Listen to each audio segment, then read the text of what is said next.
Assignments are not graded in this class. Skills are. Is anybody else excited about that?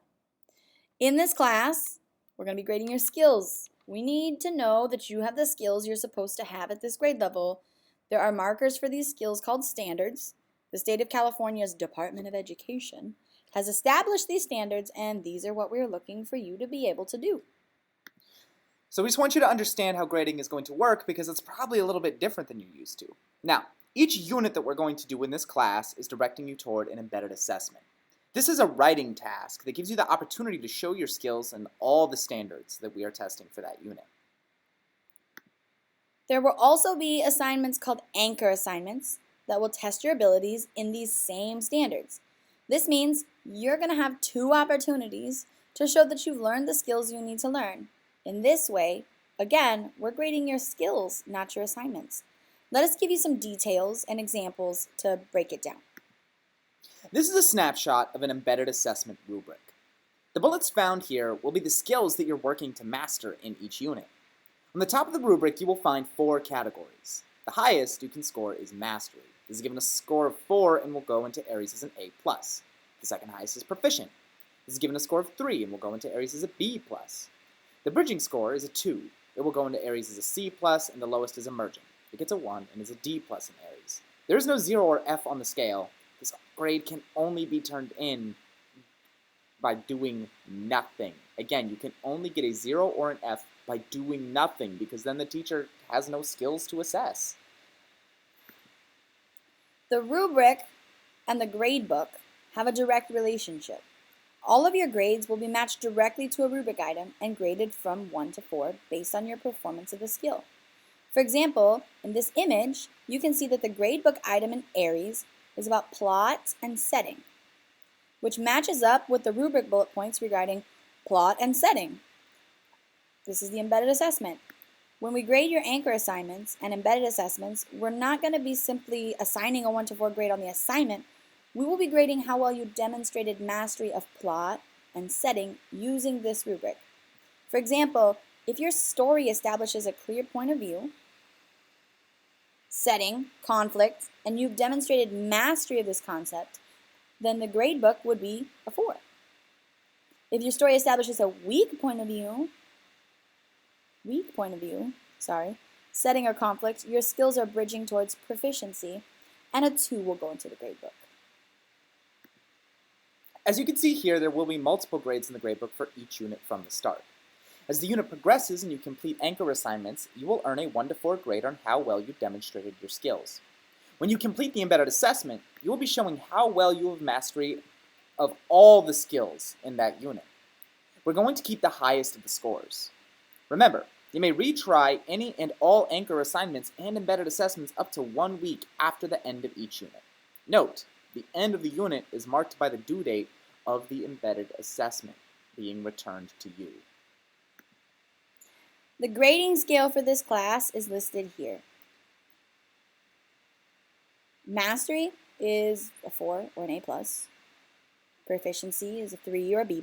Bridging is 2, C+. And emerging is a D+, and that's a 1.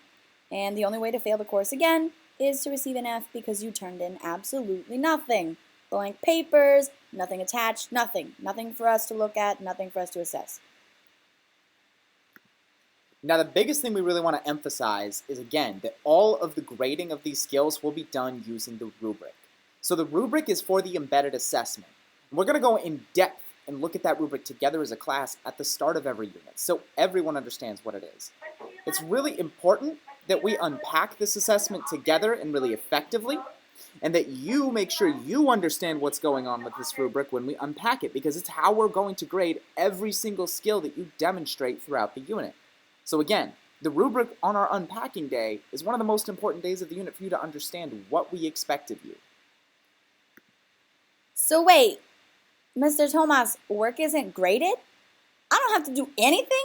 This class rules! No, that's not how this works at all. Let's talk some more about that line of thought. So, work refusal, we've already talked about. That's a red basket behavior, and we don't tolerate that. And we've gone over that. right? So there's steps. We're going to remind you. We're going to check in with you. And then, if you really need extra help, we're going to call home.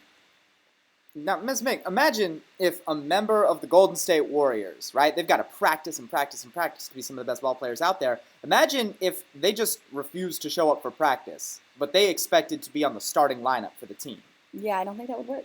That would be nonsense. It's the same way in our classroom. You actually have to practice. You're not just going to develop a skill magically when it's time to do the assessment. You need to do your practice. So let's talk about what that looks like.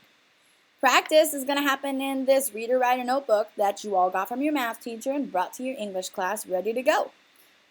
Everything in here, this is where you do your daily practice, and this is where you're going to prepare your skills for your anchor assignments and your embedded assessments. So when it comes time to show up for game day, those assignments and assessments, you're ready to play, all right? The reader writer notebook is where you have space to maybe fall on your face a little bit while you're learning to do something for the first time. This is equivalent to running up and down the gym, running laps, learning how to play basketball before you show up for game day where you actually need to win. Then we have our anchor assignments, and this is a chance to demonstrate the skill that you've been practicing. And so this is the first thing that we're going to look at, and we're going to grade on that 1 to 4 scale.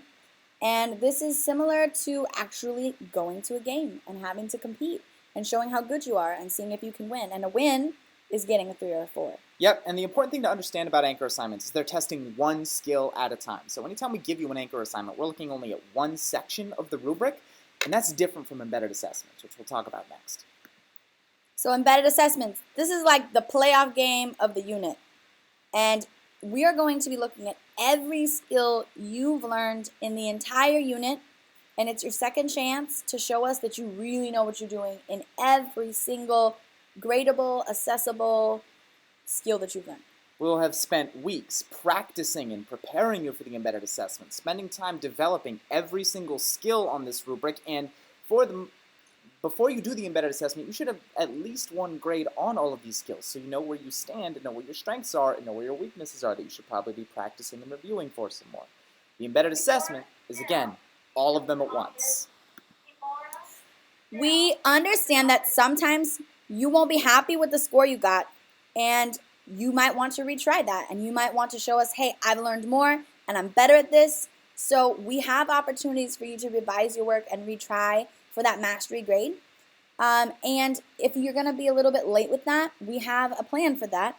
So at the official end of the unit, which is after you've received your graded embedded assessment back to you, you have 1 week to turn in anything you haven't turned in, and you can revise work at that same amount of time, as many times as you need to, until you get the grade and you show mastery that you want to show.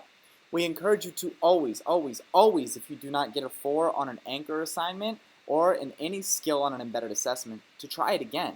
All right? We're not looking to just say, oh, here's the grade you got and leave you with it forever. We want you to come back and try again until you demonstrate that you know exactly what you need to be doing. So with all this in mind, we'll have this video available for you the whole year, and we've also got a grading quiz for you to check out. Make sure you understand everything in this grading policy. As one final note, we do want to say, if any extreme circumstances arise and it really justifies a due date extension past our normal late work policy, please meet with the teacher outside of class to communicate that, because what we're concerned about is you learning. Thank you very much, sailors.